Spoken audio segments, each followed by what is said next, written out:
உங்கள் வீட்டில் திங்ஸ் அங்கங்கே சிதறி கிடக்குதா, அதை ஆர்கனைஸ் பண்ணி ஒரே இடத்துல கொண்டு வரணும்னு நினச்சிங்கன்னா இந்த மாதிரியான organiser for storage plastic box 5 அடுக்கு கொண்ட ஆர்கனைசர் ஸ்டோரேஜ் வாங்கி வீட்டில் வச்சிங்கன்னா ரொம்ப அருமையாகவே இருக்கும். இதோட அன்பாக்சிங் அண்ட் ரிவ்யூ தான் இந்த வீடியோவில் நம்ம பார்க்க போகிறோம். வாங்க வீடியோக்குள்ளே போகலாம். தொடர்ந்து வீடியோவை பாருங்கள். இப்போ பார்த்தீங்கன்னா அன்பாக்சிங் பண்ணியாச்சு. பாக்ஸில் உள்ளே பார்த்தீங்கன்னா 5 அடுக்கு உள்ள அந்த ஸ்டோரேஜ் பாக்ஸ் கொடுத்துருக்குறாங்க. ஒவ்வொரு அடுக்கையும் தனித்தனியாக பேக் பண்ணியிருக்கிறாங்க. ஒவ்வொன்றையும் நல்லா பபிள் ராப்பர் வச்சு சுற்றி வச்சுருக்கிறாங்க. அதோடு அந்த வீல்ஸும் கொடுத்துருக்காங்க பாருங்கள், ரொம்ப அருமையாக இருக்குது. இப்போ பார்த்தீங்கன்னா ஃபஸ்ட்டு அடுக்கை பார்க்குறீங்க. இதை அப்படியே செட் பண்ணியே இருக்கும். நீங்கள் எடுத்து பிரிக்கும்போது கொஞ்சம் மாறுபடலாம் அலைன்மெண்ட்டு. மறுபடியும் நீங்கள் ஒரு ப்ரெஸ் பண்ணாலே போதும். இங்கே பார்த்தீங்கன்னா இது என்னென்னா மேக்னெட் கொடுத்துருக்குறாங்க. அந்த கதவு இருக்கும் பார்த்தீங்களா, டோரு, அதில் நீங்கள் அந்த மேக்னெட் வச்சா தான் அந்த டோரு சாத்தும் போது அப்படியே போய்ட்டு உள்ளே பிடிச்சிக்கும்.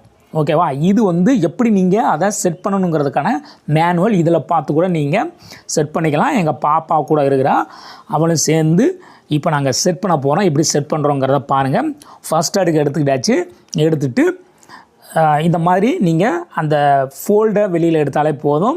ஓரளவு அது வரும். இருந்தாலும் உங்களுக்கு கொஞ்சம் அலைன்மெண்ட்டு மாறும். அலைன்மெண்ட்னால் அந்த ஃபிட்டிங் வெளியில் வரலாம். மறுபடியும் நீங்கள் அந்த கார்னரில் வச்சுக்கிட்டு ப்ரெஸ் பண்ணாலே போதும். ஒவ்வொரு கார்னர்லேயும் மேலேயும் கீழேயும் ப்ரெஸ் பண்ணணும். இந்த டோர் ஓப்பன் ஆகுது பார்த்தீங்களா, இந்த டோரை சாத்துறதுக்காக சாத்தும்போது ஒரு மேக்னெட்டை அந்த இடத்துல ஃபிட் பண்ணணும். இந்த பார்த்தீங்களா, அந்த ஹோலில் அந்த சின்ன சின்ன மேக்னெட் கொடுத்துருப்பாங்க. ஒவ்வொரு அடுக்குலையும் மேக்னெட் இருக்கும். நீங்கள் அந்த இதை கவனமாக எடுத்து வச்சுக்கோங்க.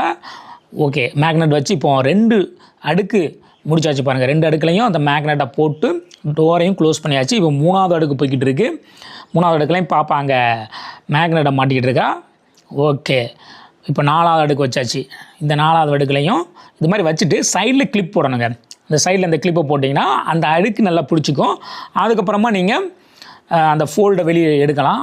ஃபோல்டை வெளியில் எடுக்கும்போது கொஞ்சம் அந்த ஃபிட்டிங்ஸ் வெளியில் வர மாதிரி இருக்கும். நீங்கள் ப்ரெஸ் பண்ணாலே போதும். சைடில் அங்கங்கே ப்ரெஸ் பண்ணுற மாதிரி தான் இருக்கும். ப்ரெஸ் பண்ணாலே ஈஸியாக மாட்டிக்கும். உங்களுக்கு ஏதாவது டவுட்னா அந்த மேனுவலை ரெஃபர் பண்ணிக்கோங்க. இப்போ ஃபைனல் அடுக்கு வந்தாச்சு. ஃபைனல் அடுக்குலையும் வாவ் மாட்டியாச்சுங்க. இப்போ பார்த்தீங்கன்னா டாப் லேயர், அந்த டாப்பில் ஒரு மூடி மாதிரி தான் இருக்கும். அதை மட்டும் நீங்கள் வச்சு ஃபிட் பண்ணாலே போதும். சைடில் அந்த கிளிப்பை போட்டிங்கன்னா அதுவும் நல்லா பிடிச்சிக்கும். இப்போ பார்த்திங்கன்னா ஒவ்வொரு டோரையும் ஓப்பன் பண்ணி காட்டலாம். எல்லா டோர்லேயும் மறக்காமல் க்ளோஸ் பண்ணுற இடத்துல அந்த மேக்னெட்டை ஃபிக்ஸ் பண்ணிடுங்க. ரொம்ப அருமையாகவே இருக்குது. நல்ல ஒரு குவாலிட்டியில் இருக்குங்க. பிளாஸ்டிக் தான், நல்ல குவாலிட்டியில் இருக்குது. White colour. இப்போ பார்த்தீங்கன்னா கடைசியில் நீங்கள் என்ன பண்ணணும்னா அந்த வீல் மாட்டணும். அடியில் வீல் மாட்ட வேண்டியிருக்கும். பாக்ஸை இப்போ தூக்கி காட்டுறேன். வா, இந்த இடத்துலலாம் நீங்கள் வீலை மாட்டணும். வீலையும் நீங்கள் ஜஸ்ட்டு அதை புஷ் பண்ணாலே போதும். அந்த ஹோலில் புஷ் பண்ணாலே மாட்டிக்கும், ஈஸியாக மாட்டிக்கும். இந்த வீல் மூலமாக நீங்கள் இந்த பாக்ஸை நீங்கள் எங்கே வேணாலும் எடுத்துகிட்டு போகலாம்.